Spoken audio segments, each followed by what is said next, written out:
Assalamualaikum warahmatullahi wabarakatuh. Saya Tiara Salsabila Fasya. Di sini saya akan mempresentasikan company profile perusahaan Nestle.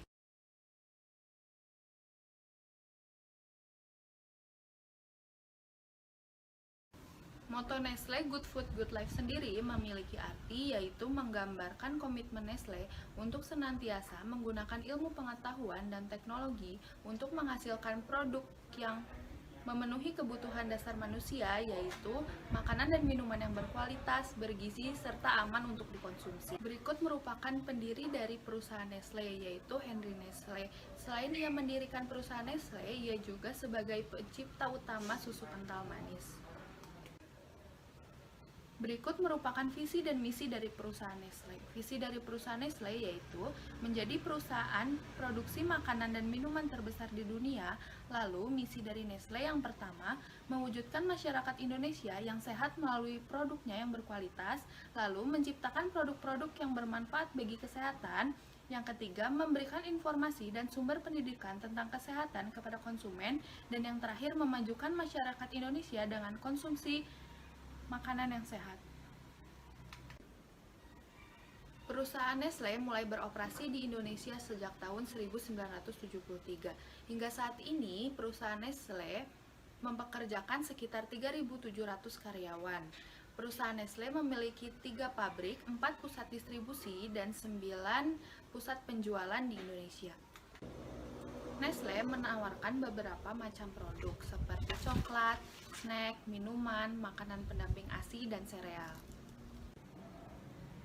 Berikut merupakan strategi bisnis yang dituangkan pada roadmap. Pada gambar tersebut dibagi menjadi 3 bagian, yaitu keunggulan kompetitif pada bagian hijau, pendorong pertumbuhan pada bagian biru, dan pilar operasional pada bagian oranye. Nah, yang pertama, keunggulan kompetitif itu dihasilkan oleh berbagai keunggulan yang sulit ditiru pada seluruh rantai nilai yang dihasilkan dalam puluhan tahun. Lalu, yang kedua, keempat area dalam pendorong pertumbuhan memberikan prospek yang baik bagi pertumbuhan. Semuanya dapat diterapkan di seluruh kategori kami dan di seluruh dunia. Serta moto kami Good Food Good Life yang menawarkan produk konsumsi dengan profil nutrisi terbaik. Lalu yang ketiga, dalam pilar operasional harus unggul dalam keempat kompetisi inti yang saling berkaitan. Semuanya mendorong pengembangan produk, pembaruan dan kualitas, kinerja operasional, hubungan interaktif dengan konsumen, dan pemangku kepentingan serta diferensiasi dari pesaing kami. Keunggulan pada seluruh area tersebut membuat kami berorientasi pada konsumen, mampu meningkatkan kinerja semua aspek, dan meraih keunggulan dalam pelaksanaan.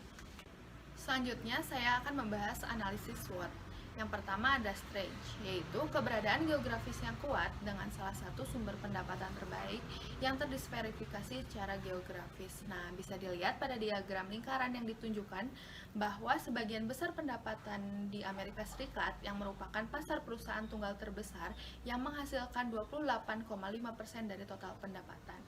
Pasar terbesar berikutnya yaitu Cina yang menghasilkan 8% dari total pendapatan.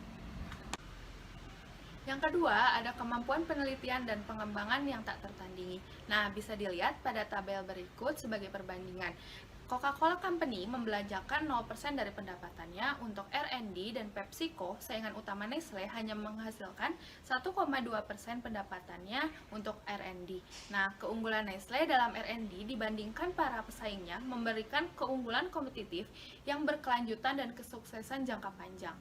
Nah, setelah strength ada weakness. Nah, dalam weakness itu terdapat kritik atas penggunaan air yang berlebihan, menjual makanan yang terkontaminasi, anti serikat pekerja, pekerja anak paksa, dan menggunakan praktik tidak etis lainnya.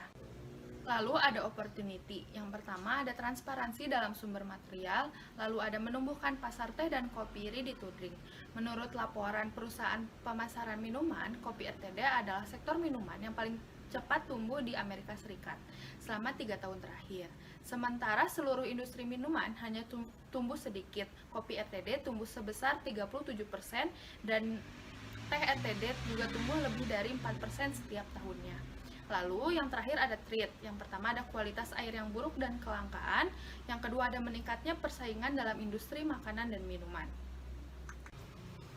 Sekian presentasi dari saya, mohon maaf bila ada kesalahan. Wassalamualaikum warahmatullahi wabarakatuh.